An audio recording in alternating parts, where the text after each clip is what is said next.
But I think there is a major gap in the bridge between farm and consumer. Both sides get their defenses up. Consumers don't like, they kind of vilify farmers. So true. Yeah, and farmers get really frustrated with the logo or the lingo that consumers use. This is the Real Food, Real People podcast. Our guest this week is living her and her family's dream, and honestly, the dream of a lot of people, to have a small farm, grow their own food, have their family involved, and then also be able to support themselves by selling the food that they produce.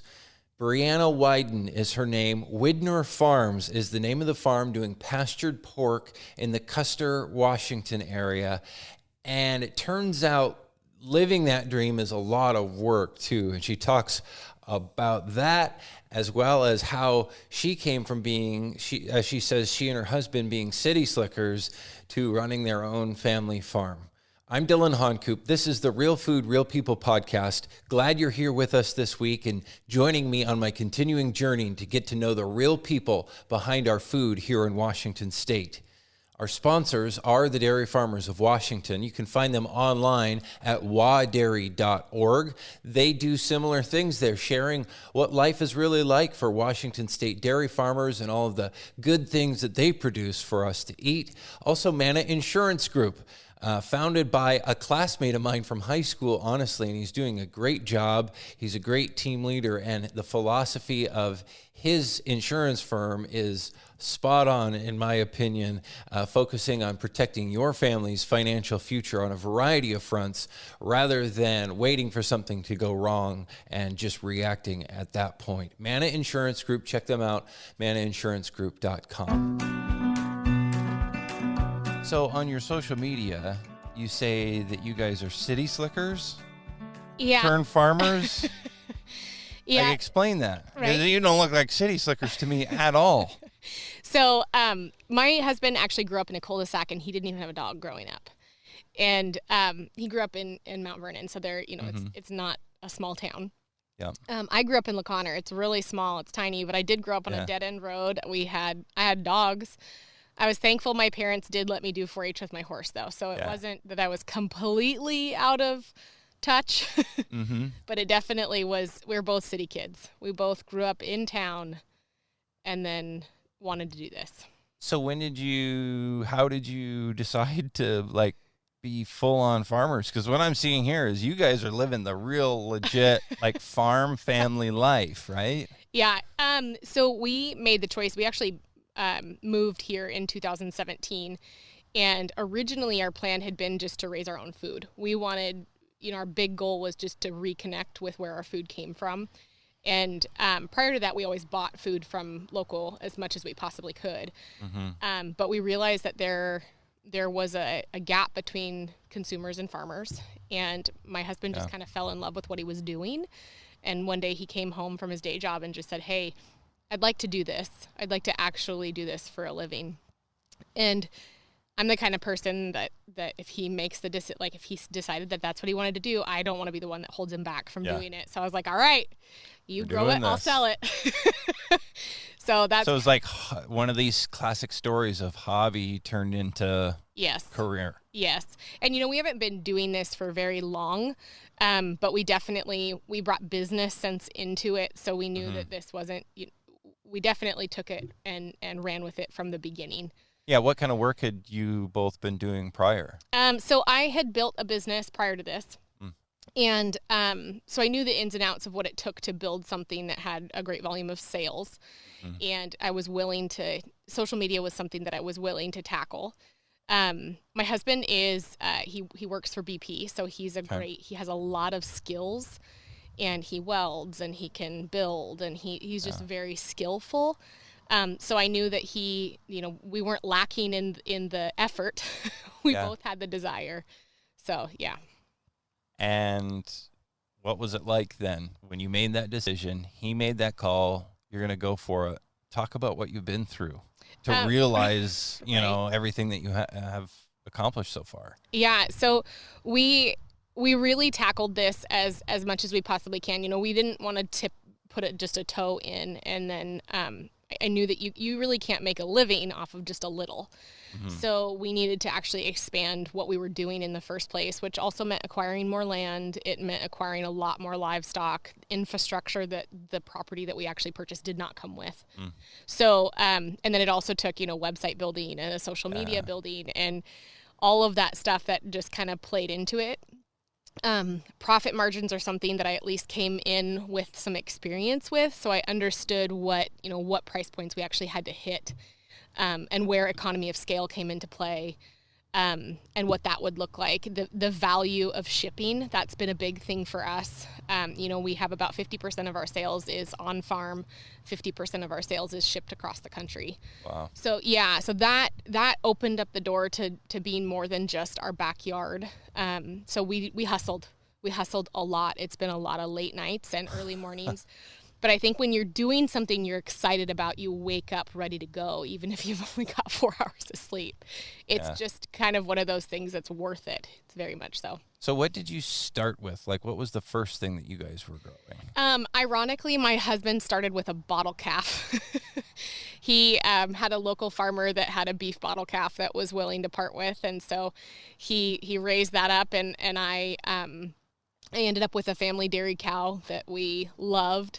We raised a garden. I had a few lambs, and then we had 2 pigs. So it was very much so a homestead type situation. It was not all day long chores, right.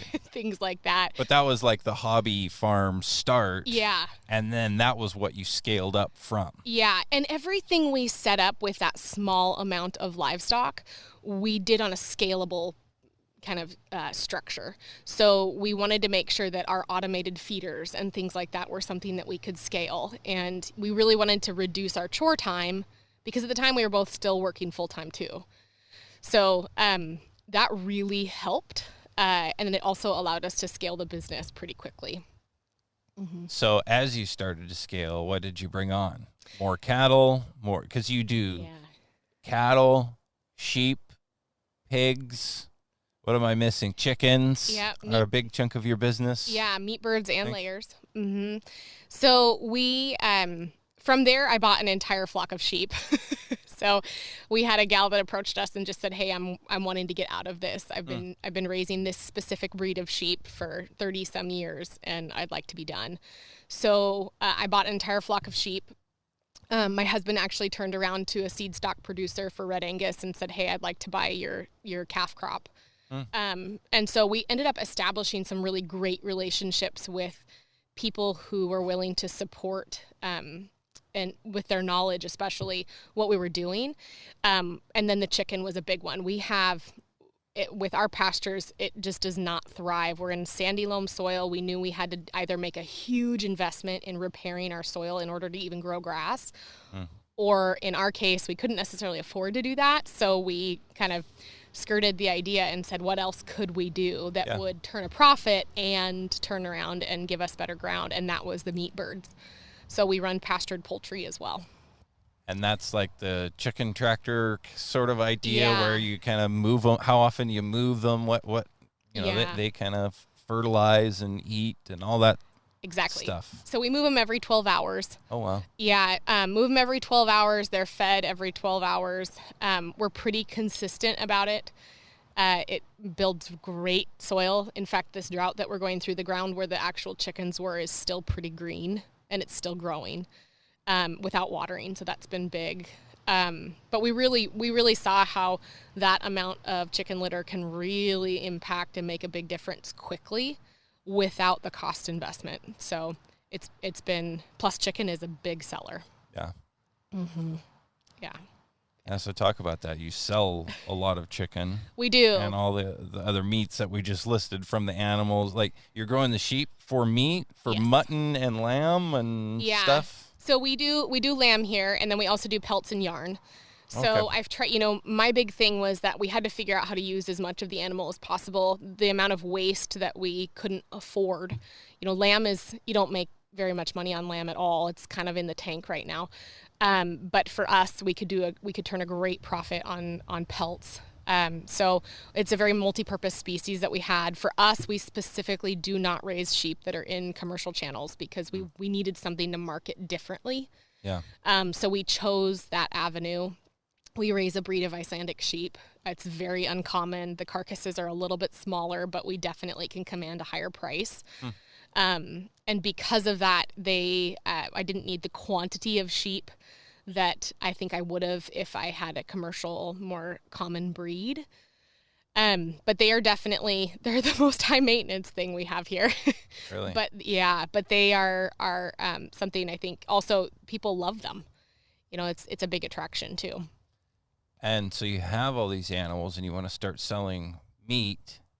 How do you go about doing that? Right. So we knew that we had to be direct to consumer. So there's just the price of meat right now farmers are just getting so little for the product that they're producing that we knew that selling direct to consumer was the only way we were actually ever going to make a living, especially because we don't have thousands of acres. We don't have a ton of space. Right.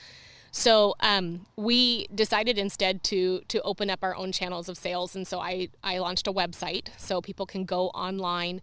They purchase their products. We do not sell by the pound. That's been a big one. We have flat price for weight ranges. People purchase them and I either ship them to their door overnight or they come here to the farm and pick it up. So you just pick a price and the package of meat and probably all the stuff that you're selling is frozen, right? Yes. Yep. The package of frozen meat is going to be between a certain range. Yeah, we store it here at -5. So we have on site at the farm, we have walk-in freezers and some merchandising freezers that allow us to maintain that temperature. And we try and sell it as fresh as possible. And then like the size range is just like you're going to be fairly close to a given number, but does that give you a certain efficiency in like packaging and all of that you don't have to weigh everything and apply the price and everything has a different price and all that kind of stuff? Exactly. And on a consumer standpoint, a confused mind says no. So I didn't want to have my customers sitting there and saying, well, I don't really know what this is actually going to be or what is the I don't want them asking questions. I wanted them to be able to see something and say, okay, I know exactly how much that's going to be. So for us, we have a set price for chicken at each weight. So between 3.5 to 4 pounds is going to be one price. From 4 to 4.5 is going to be another price. They know exactly what's going to come out of their pocket. And I think because of that also, it simplifies our life. Yeah. Yeah. So when I do inventory, it all goes into our online sales systems, and I'm able to quickly stick that in there and price that. And then people do not get the same, they're not sitting there trying to do the math on their phone. I used to do that. So I didn't want to have to do that. Totally. Yes. That makes a lot of sense. Yeah. On the flip side, though, could people say, well, I'm going to pay this price, but I'm not sure exactly how much meat I'm going to get? Yes and no. The weight ranges we try and keep pretty strict and pretty small. I don't want someone to purchase a filet mignon that's going to be, 2 pounds and then expect a package that's 2.5. Right, for sure. So there's pretty tight Yeah, ranges. Okay. yeah.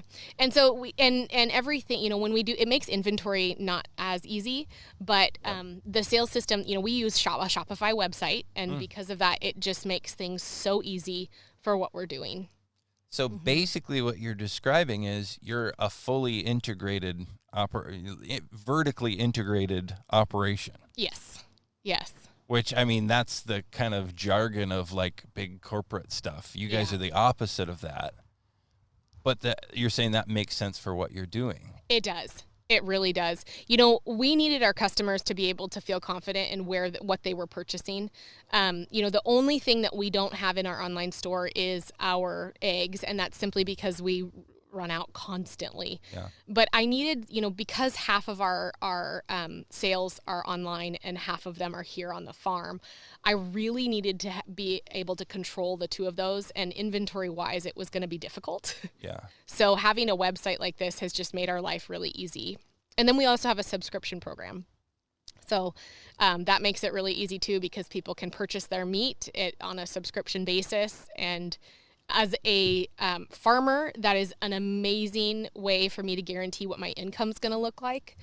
As a consumer, it also takes the guesswork out of it. That makes sense. Yes. All that you're describing is way more like logistics and business strategy than I would have expected. Yeah, So you it's like you have to do that to be able to survive. You can't just like start growing stuff and hopefully somebody will buy it. Exactly. There's more to it than that. Yeah. And I think there's a lot of romanticizing farming, and I absolutely love, one of my favorite things to do is to just sit with a cup of coffee in the early morning and stare at what we get to do. We're so thankful. But I also knew that in order for us to make an actual income where we can support our family, and, we have 3 small children, I needed to be able to support them too. It was going to require some actual business sense, not just the nostalgia of farming. Talk then, I'm still thinking about the vertically integrated part, and you're talking about your website and using a Shopify website. Talk about social media too. You're very active. You're posting a lot of what's happening on the farm via social media. I think I know the answer, but I want to hear it from you. Like, why? Why do you do that? Why do you share so much of what you're doing? Yeah, when we originally started or moved here, we truly just wanted to connect deeper with our own food. And I saw a group of people online wanting to do the same thing. And so I started a Instagram account simply so that I could share and interact with those people. Never in a million years did I think it would actually amount to anything. But I think there is a major gap in the bridge between farm and consumer. And I think one of the pieces that a lot of farms miss is the opportunity to educate. Yeah. For the first time in human history, people don't know a farmer. And that's scary. And a lot of it is both sides get their defenses up. Consumers don't like, they kind of vilify farmers. So true. Yeah, and farmers get really frustrated with the logo or the lingo that consumers use. Exactly. And instead of getting abrasive, I feel like social media has been a way to share and educate without harping. Yeah. Yeah. So people come to us, they don't know how milk is made. They know that milk comes from a cow, but they don't know the entire process. Yeah. They don't know how beef is produced. They don't understand how chickens can't be grass-fed. There's these little things that we can teach people that this has opened up a lot to. Yeah. And I will say too, we love that we get to provide food for other people, but my husband and I really have a passion for empowering people who raise their own food as well. So this isn't, when we built our business, we knew that there was value in both of those kind of groups of people. Right. Mm-hmm. To serve as kind of an incubator then too for others. Yeah. Doing the same way. Rather than like a competition, we're going to try to dominate and not help anybody else kind of thing. Exactly. There's billions of people in the world that need to eat. There's 360 million people in the United States. That's way more people than I can feed. Yep. So there's definitely, I think that, especially for homesteading type people, if you can empower someone with those skills, we do this fall, we're doing a whole hog butchery class. So it's basically where homesteaders can come and they can learn how to actually break down a hog. And that's something that, we wouldn't have, we would miss out on an opportunity to connect with that group of people if we alienated them.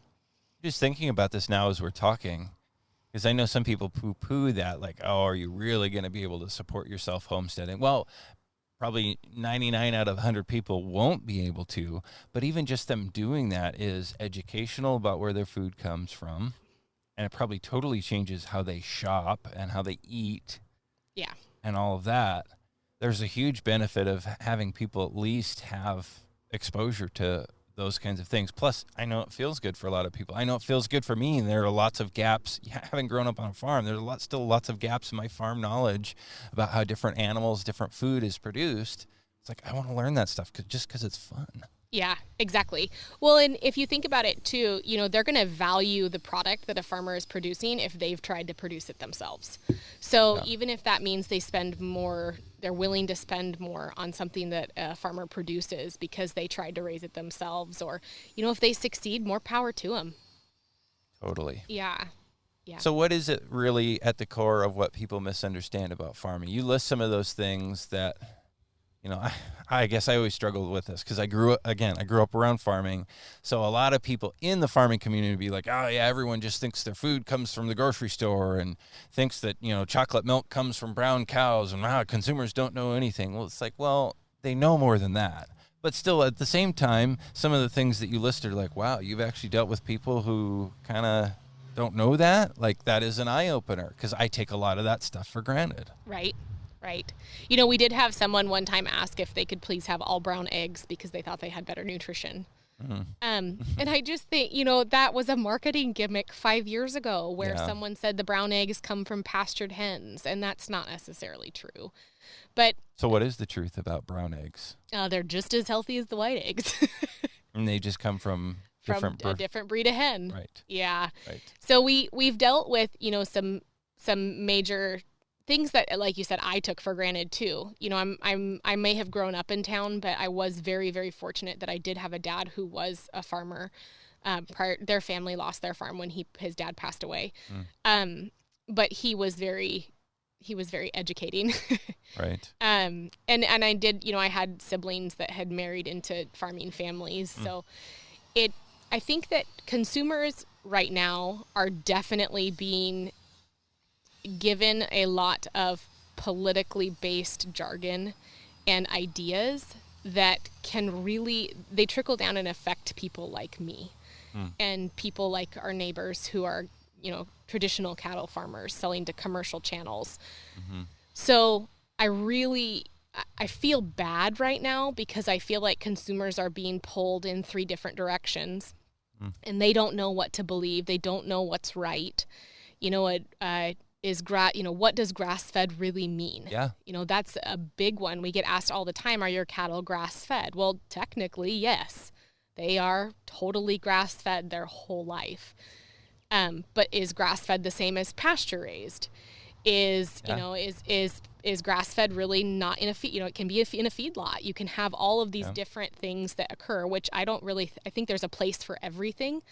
And I definitely, my big thing is I don't want other farmers to feel like I ever bash their method of raising livestock because that's theirs. They've found their niche. They've found that what works, and this is what we're doing because this fits us. But I definitely, if I have someone who comes to us and says, hey, this is the kind of meat I want, I'm not going to turn around and try to convince them out of it. I'm just going to give them a list of people who do it that way. Yeah. Talk about even grass-fed, just a small tangent on that. A lot of people think that, you know, if it's not grass-fed, then it's just fed grain and corn its whole life. Well, most, I don't know what you call it, not a corn-fed, whatever. It's just corn finished, so it just eats corn at the very end, and most of its life is still grass-fed as well. So, there's just so many misconceptions based on a lot on buzzwords. Yes. What do you think drives that? Why? Is it just a marketing thing? Is it, I know there are other people involved in that sphere and that, you know, cultural conversation that aren't necessarily just marketing. They have maybe an axe to grind. Yeah. You know, I'll put this out there, but it's kind of an embarrassing thing. For about three years of my life, I was a vegetarian, and for a while there, I was a vegan. Why is that embarrassing? I think for me, it is because speaking to someone who knows farming, it can be, it came with a lot of misconceptions. I didn't do it for the right reasons. I was doing it for the information that I was fed. I was doing it for, you know, for me, it wasn't necessarily an ethical thing. It was something that I believed was healthy. And I learned a lot about myself and how every body, specifically body, is different. Yep. And I also learned that the information that I had been given had a lot of biased sources. Yeah. You know, the great thing about social media is you can share with a lot of people. Yep. A lot of people. The poor thing about social media is the people sharing don't always have accountability. Yeah. So there can be people out there that you know have a huge following and they say something and their following's going to believe that whether it's true or not. So, and we've seen that. I mean, this last year and a half has been kind of a very big eye opener on what that looks like with COVID. But it with farming, it's really hurtful. It's really hurtful. A big one is dairy. You know, people will say constantly that, oh, milk has antibiotics in it. Well, no, that's not legal. That's never been a thing.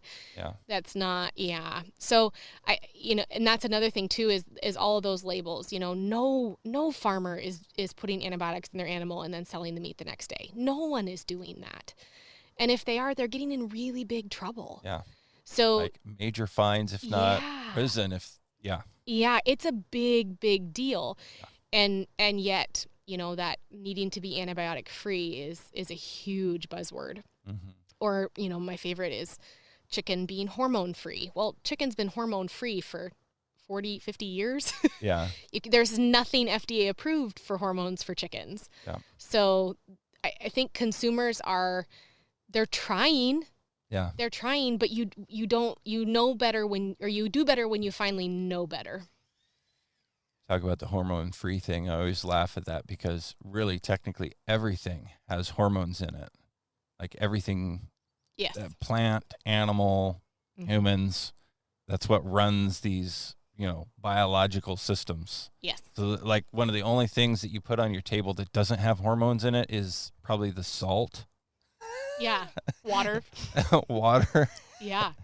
Yeah. Yeah. But that's not, what people have been led to think or, value. Yeah. And for me, I was very much so plant-based because I believed in that whole concept of I could get just as much vitamins and minerals from plants. But bioavailability plays a huge role in that. And yes, that plant might have vitamin A in it, but your body can't actually absorb it. So that when my husband said that he wanted to start raising his own meat, I was like, okay, I can get on board with this. I can get on board with you wanting to raise your own so that we know where it's coming from. Yeah. We can control that process. And it's not that we believed the other farms weren't doing it right. It was just that we wanted to do it start to finish. Yeah. Mm-hmm. And I think there's a lot of people, and as you're experiencing, as you sell this stuff, a lot of people who want to have at least they don't see it as start to finish as you do because you're here every day. Yes. But they want to at least be connected to that and understand and know your story and the story of the food that they're eating. Right. And that's why social media has become such a big piece of what it is that we get to do. It's brought in a lot of people because they see the pigs farrowing. They see these piglets being born, and then they come and they purchase from us and they know exactly how that animal was raised, start to finish, birth to butcher.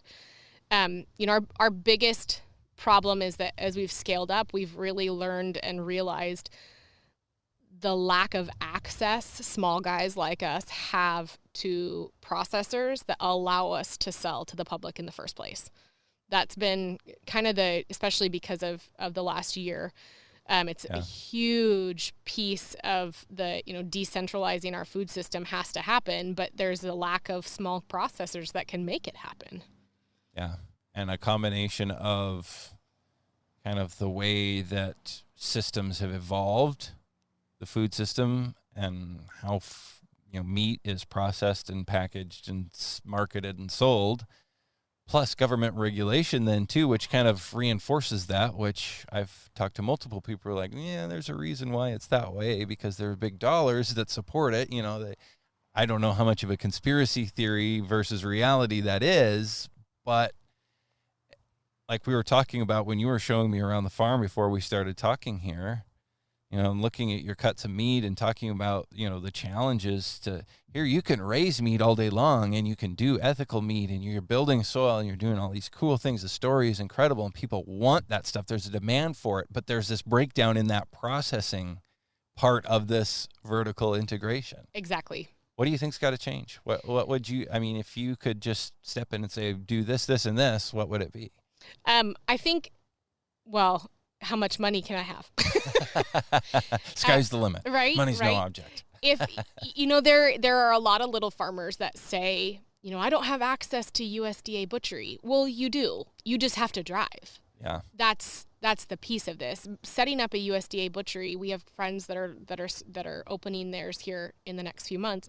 The process was 5 years from start to finish, between government regulations and all of the plans they had to do. And of course, USDA has higher requirements.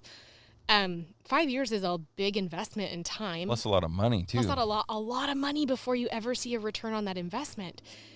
And, we understood that it takes an average business 5 years to make an income, or a profit, but they haven't even started. If there was anything I could do, I would open up, or allow at least a USDA processor every, 500 miles at least. Poultry processing is a big one right now. There is so few USDA poultry processors. Washington thankfully has an exemption in place so that you can process on the farm under a certain license. You cannot sell outside of the state though. So for us, that definitely is a hindrance. We have a lot of people that want to shop chicken with us that simply cannot buy our products because they live in another state. And we're hoping to change that.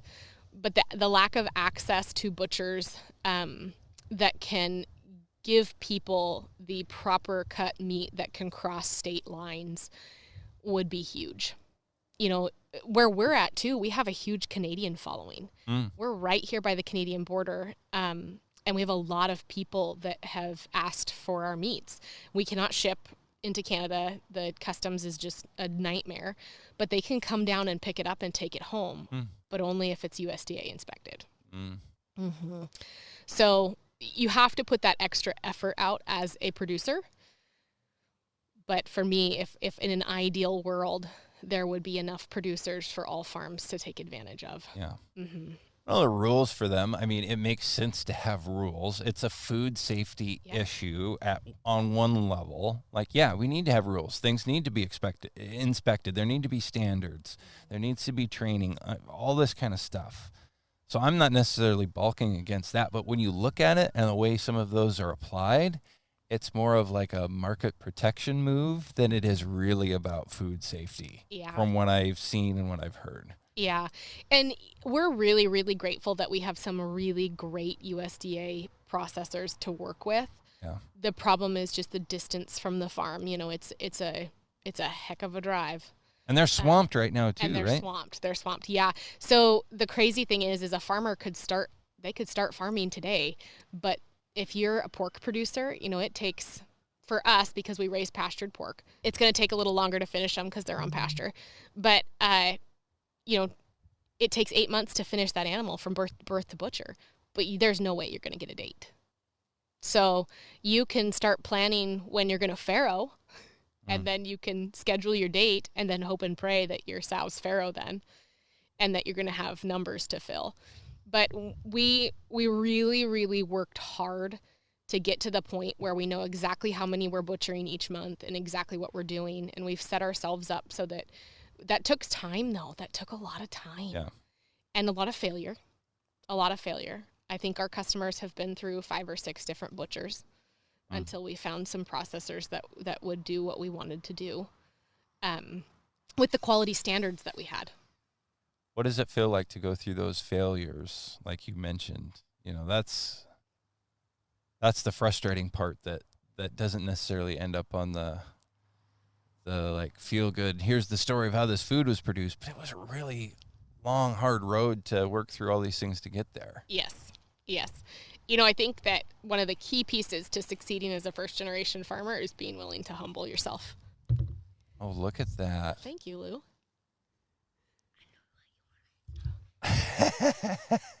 He must have heard you having a cough. I love it. What a thoughtful son. Oh, yes. Yeah, so we had to get humble. We had to get really, really humble.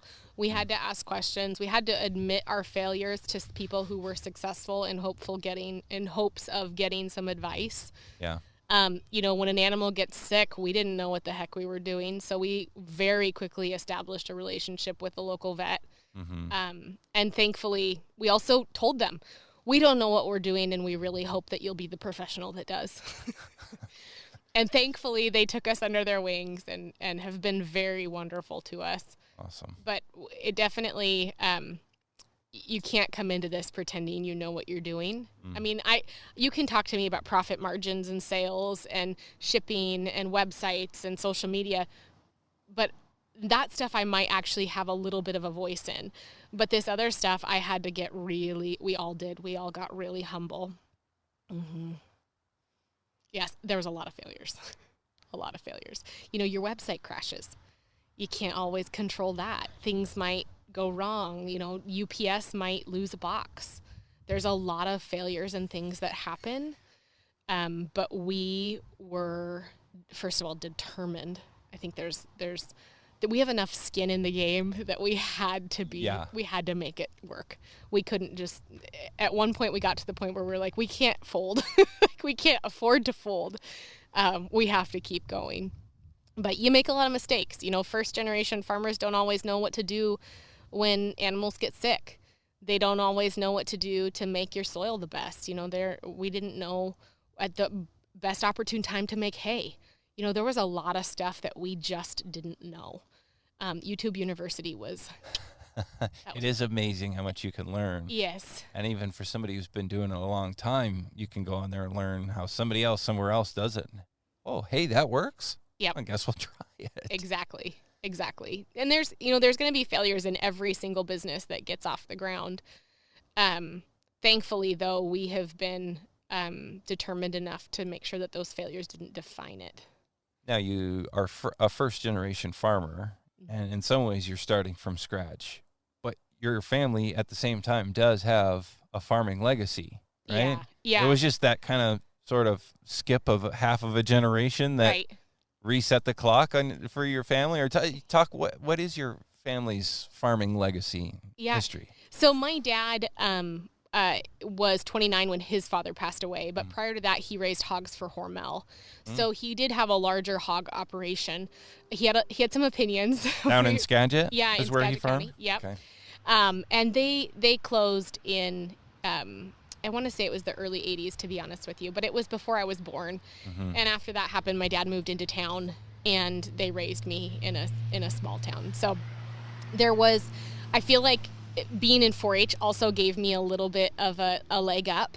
When I was in college, I was in CUDS, and I went to Washington State University, and I joined as many clubs as I possibly could. I had never owned a cow, but I just loved the people. And they all thought I was nuts, but that's okay. What did you go to WSU for? Like, what was your degree that you were going for? That's kind of funny. Originally, I went to go for nursing, and then I just decided I didn't want to live in Spokane.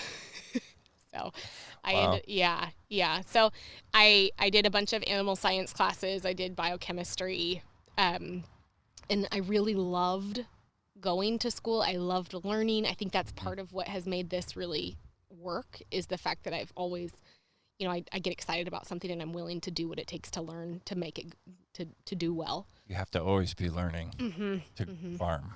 Yes. And I don't believe that any failure is truly failure. You learned something out of it that you're going to make better next time. Yep. Yeah. So how far back in your family did that farming go? To be honest with you, my dad and his dad had their small family farm. They were also a micro dairy. So they milked cows. They milked their 2 cows for the neighborhood. Yeah. And prior to that, I'm not, when my dad lost his dad, he didn't really talk about him very much. So I kind of grew up not really knowing a whole lot about him. Yeah. And then my dad passed away actually in February of this year. So he had a lot to do. He would come over and complain about the things that we were doing wrong. But then he'd say, "Oh, you guys are doing so great." Yeah. He really loved what we got to do and what we were doing. And he really loved that we were actually selling directly to customers. He really loved that interaction with people and to be able to talk to them. And he would come to our markets and sit down in the chair just like he was selling the meat himself. So it was a lot of fun. What's that like now to carry on here after having lost him? It's actually, for the first few months, it was really difficult because my dad would put chairs all over the farm. So he would go water the pigs, and he'd stick a chair out there, and he'd go sit in the chair while the waters were filling. I actually did not realize how much watering he was doing for us until he was gone. But putting those chairs away was really hard. For a long time there, I left the chairs. But I think the one thing that my dad did give to me was the excitement. And so instead of it being a painful thing, it's exciting. He loved people. He loved people. So the amount of people that we get to see on a daily basis here, or talk to even, is something that he would have been so excited for. So that vibe of excitement and optimism that he left you with, helps you through that grieving process then, Yeah. and having, I'm sure, lots to do every day too. Yes. I think busy is my drug. Yeah. We have a lot to do, a lot of things. Ironically, my dad was a grumpy guy, but he might have been grumpy on the outside, but he had a pretty soft heart. So Yeah. he had a lot of opinions on things that he would have done differently. Yeah. But then when it worked, he was like, "Oh yeah, that's a great idea." I know that old farmer vibe. So, and he was a mechanic for years, and then he turned around and was building repairing and working on houses. So he had a lot of skills. Yeah. And that has really come in handy for us. You know, I'm not someone who thankfully needs people to do things for me. Yeah. You know, when it came to building our store, you know, I was right in there with them building the store. Awesome. So it's, you know, I've built sheds, I've built barns. We've really taken that, those skills that I learned, I think were extremely beneficial. So all of this backdrop, all of this story that's led you to here, at this point now, what would you most want that person that we talked about earlier that is unfortunately not connected with farming really anymore? And not necessarily because they don't want to be. It's just that's the way our society is evolving. What would you want them to know? That you can ask questions, and talking directly to a farmer is one of the most, I mean, they feed you 3 times a day at least. Yeah. And they usually love to answer questions too, depending on the person, but a lot of them really do like to talk about what they do. Exactly. And depending on how you word the question. Yeah. You know, come into it with an open mind and start a conversation. There are so many farmers out there that are just craving to tell their own story that don't get the platform to do so. And it's an opportunity that we have, but it's also a consumer's responsibility. You know what? How much of the food budget 50 years ago did people or how much of someone's budget did they actually spend on food 50 years ago or 100 years ago? It's a fraction of that now. Yeah. People expect cheap food produced cheaply, and you can't get that and expect a farmer to not suffer. Yeah. It's a huge sacrifice to do this on a daily basis anyway. I don't think people realize the amount of hours that go into running a business like this and a farm. But it's something that people, if they're doing it, they're very passionate about it. And the first person that you should ask questions in regards to labels is an actual farmer. Yeah, I think that gives good perspective on, in some ways, the hypocrisy of people saying, well, you really should be farming this way, and why don't you fall under this category, and why aren't you certified for this, or why do you use this practice that we don't think is the best possible practice? Like, okay, why aren't you doing that? But those same people often, not all of them, some people make good on this and do the right thing and pay, you know, what it takes to actually produce that. But a lot of those folks with that kind of criticism still go to the store and still buy this ultra cheap food. Yeah. Not to start this like quarrel, but really if that's what you want, that's great. But you know, you need to pay for it too, because it has a significant cost. Yeah. And then I've seen criticism too of like, well, you can't do all those things on your farm. Well, then your business model's broken. You should go out of business. Like, you know, maybe part of the business model is off, but farms going out of business isn't going to solve that, unfortunately. No. What is it? 1% of the world feeds the other 99%. You got to be willing to support that 1%.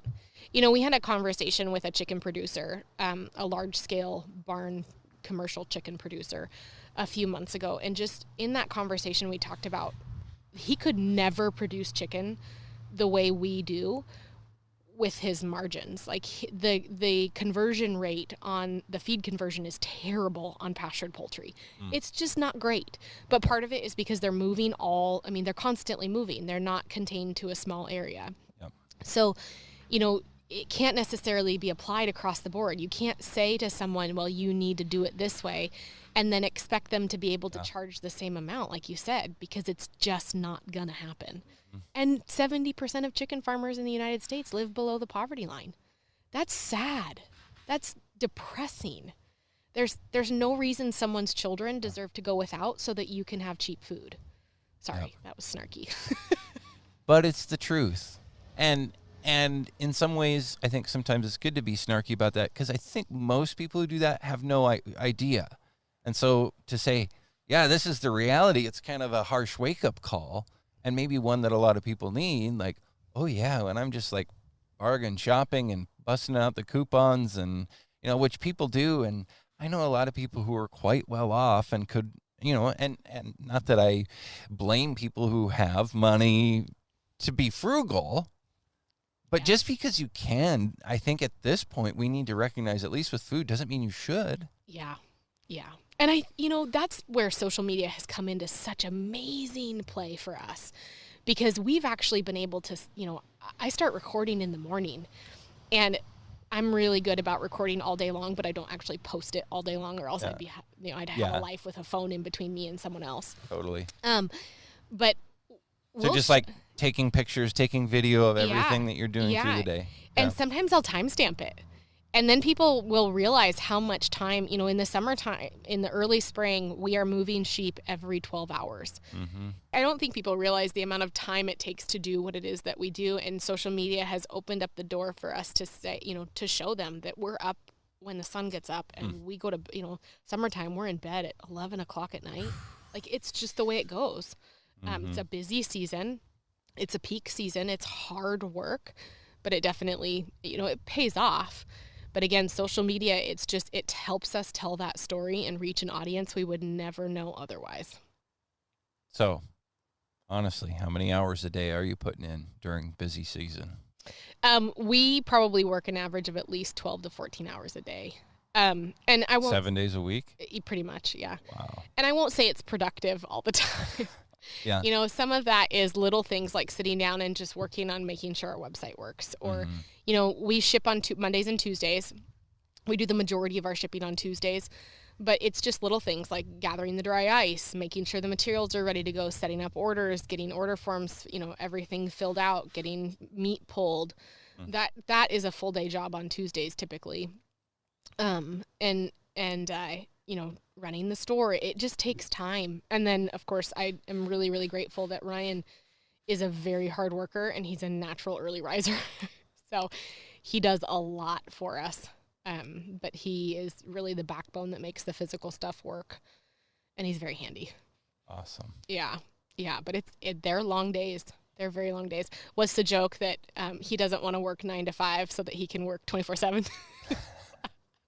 But when you love doing what you're doing, it's just a completely different kind of work. Yeah. And it's also a lot more fun working for yourself and working for your own, I don't want to say dreams because it makes it sound so cheesy, but and doing it alongside your kids. We do homeschool, but our kids understand what profit margins look like. They know that my son runs his own egg business technically. So he gets his egg money. And he has to turn around and buy the feed. So he knows how much is left over. And so he knows exactly how much he's actually making per hour in order to produce the eggs he has. And he's learned this year when feed prices hiked that he might want to start raising the prices on his eggs. But there's those kinds of things that I'm really, really grateful for that we wouldn't get if we weren't building a business like this. How can people connect with you? What's the website? What's the socials? If they want to, buy from the farm, how do they do that? So they can go online to widnorfarms.com. All of our information is on there. I do have a blog that is going constantly. WIDNOR. Yep, Widnor. WIDNOR, Widnor Farms. .com. Mm-hmm. Okay. And then we're also on Instagram. I'm really active on there. It's just Widnor Farms. They can go online. They can see the ins and outs of pretty much every single thing we do is on there. And we ship every Monday and Tuesday.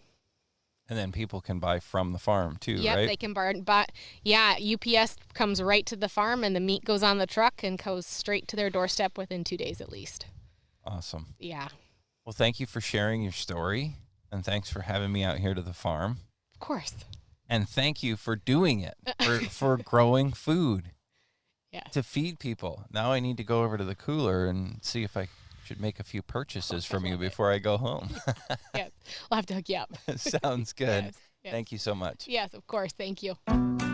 This is the Real Food, Real People podcast. These are the stories of the people who grow your food.